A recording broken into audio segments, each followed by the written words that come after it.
brand ba ito? Panasonic? Panasonic. Panasonic top load. Anong ginawa nyo rito? Nag-tab hygiene lang kayo? Hindi, nagwawash ako. Hindi na dediretso ng spin. U12 ay na mag-spin. Ayan, papalitan natin siya ng sensor para mawala na yung U12. Ayan. Panasonic top load.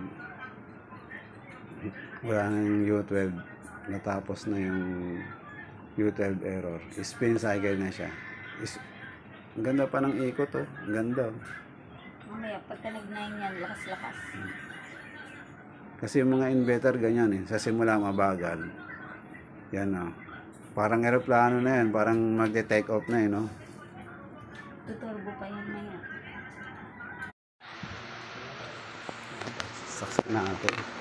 Ay, nakasaksak na, oh. Ano? Matibay! Try na sa spin. Start.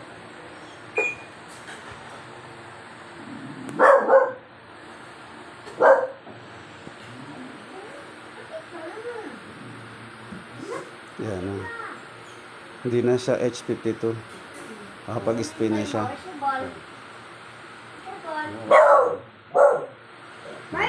Sa okay na yan. 8.5 kilogram. Panasonic top load. Check natin kung lalabas yung U11 error.